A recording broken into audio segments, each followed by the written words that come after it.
KYC করা না থাকে তাহলে টাকা হয়তো সরকার আপনার অ্যাকাউন্টে ঢুকিয়ে দিবে, কিন্তু আপনি তুলতে পারবেন না। বা কারা পাবেন এই অন্নপূর্ণা ভান্ডারের টাকা? এই মাসিক 3000 টাকাটা কি সব ক্যাটাগরির মহিলারাই পাবেন? কাদের নাম বাদ গেল এবং লক্ষ্মীর ভান্ডারের কি হবে? নমস্কার, আমার এই চ্যানেলে আপনাদের সকলকে স্বাগত। আমি কয়েকদিন আগে শর্টস ভিডিওতে বলেছিলাম যে অন্নপূর্ণা ভান্ডার নিয়ে একটি বিস্তারিত ভিডিও আপনাদের সামনে নিয়ে আসব। তো আজকে সেই ভিডিও নিয়ে আমি চলে এসেছি। রাজ্যের লাখ লাখ মহিলার মনে প্রশ্ন, এই অন্নপূর্ণার ভান্ডার কবে থেকে শুরু হবে? আবেদন কাদের কাদের করতে হবে? লক্ষ্মীর ভান্ডার কি বন্ধ হয়ে যাবে? কারা প্রতি মাসে 3000 টাকা করে পাবেন? আর কাদের নাম তালিকা থেকে বাদ যেতে পারে? আর ফর্ম ফিল আপ কবে থেকে শুরু? সমস্ত কিছু আজকের এই ভিডিওতে আমি আপনাদের জানাবো। ভিডিওটি স্কিপ না করে শেষ পর্যন্ত দেখুন, আর চ্যানেলে নতুন হলে অবশ্যই সাবস্ক্রাইব করে রাখুন। 3, 2, 1. বন্ধুরা, রাজ্যে নতুন সরকার গঠনের পর আমাদের মুখ্যমন্ত্রী শুভেন্দু অধিকারী এবং আমাদের নারী ও শিশু কল্যাণ উন্নয়ন মন্ত্রী অগ্নিমিত্রা পাল ঘোষণা করেছেন যে অন্নপূর্ণা ভান্ডার প্রকল্পটি পশ্চিমবঙ্গে খুব দ্রুত লাগু হবে। এই লক্ষ্মীর ভান্ডারই একটি উন্নত রূপ হচ্ছে এই অন্নপূর্ণা ভান্ডার। এই অন্নপূর্ণা ভান্ডার পশ্চিমবঙ্গের প্রতিটি মহিলাদের দেওয়া হবে যাদের বয়স 21 থেকে 60 বছর। সবচেয়ে সুখবর হলো যে আপনাদেরকে মাসে 3000 টাকা করে দেওয়া হবে। এই টাকাটি কোনো ক্যাটাগরি ওয়াইজ হবে না।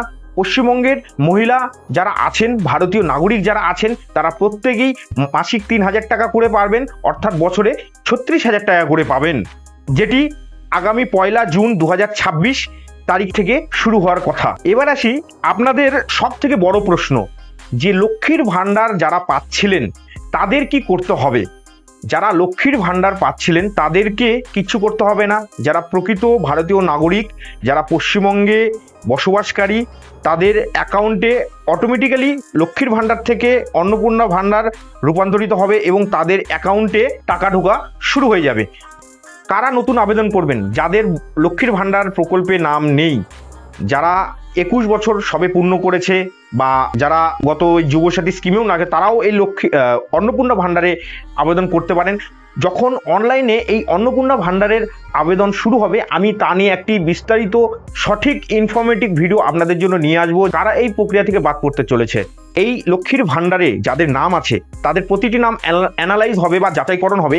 সেখানে যারা এই লাস্ট SIR এর ফলে ভোটার লিস্ট থেকে, ভোটার তালিকা থেকে যাদের নাম ডিলিট হয়ে গেছে, তারা কিন্তু একদমই এই অন্নপূর্ণা ভান্ডারের সুবিধা পাবেন না। আর যারা মৃত ব্যক্তি, যারা মারা গেছেন, তারাও কিন্তু এই অন্নপূর্ণা ভান্ডারের সুবিধা পাবেন না।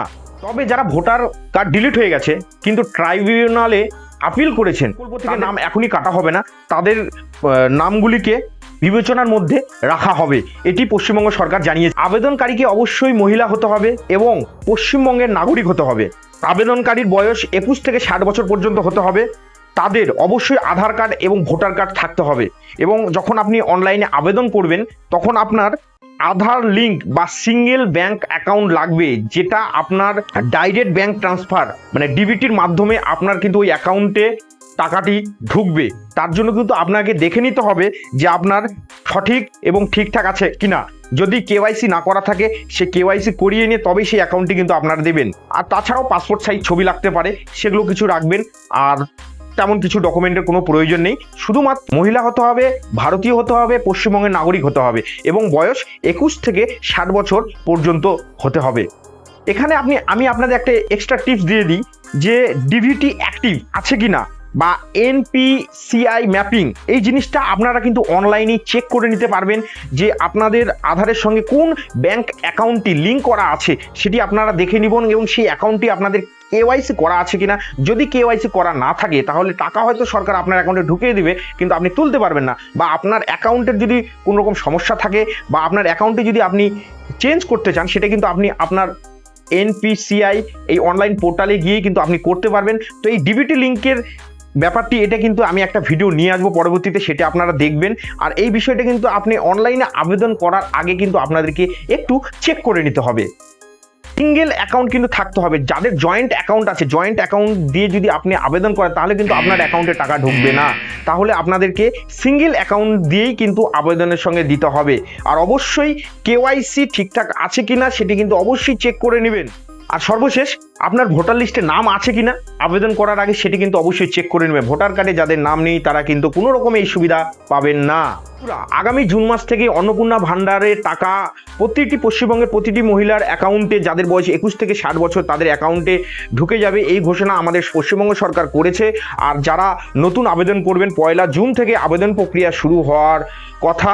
তো অনলাইনে যখনই আবেদন প্রক্রিয়া শুরু হবে আমি আপনাদের জন্য সঠিকভাবে আবেদন করবেন সেই ভিডিও আপনাদের জন্য নিয়ে আসবো। তো আমার এই ভিডিওটি যদি আপনার কাজে লেগে থাকে, উপকারে লেগে থাকে, সবার মাঝে ছড়িয়ে দিন, সবাইকে জানার সুযোগ করে দিন এবং একটি লাইক, এবং কোনো প্রশ্ন যদি আপনাদের থাকে অবশ্যই কমেন্টে প্রশ্ন করুন। আমি আপনাদের যথাযথ সঠিক উত্তর দিয়ে আপনাদেরকে সহযোগিতা করার চেষ্টা করব। আর আমার চ্যানেলে যদি নতুন হন অবশ্যই সাবস্ক্রাইব করে পাশে থাকুন। আশা করি সকলে ভালো থাকবেন, সুস্থ থাকবেন। ধন্যবাদ।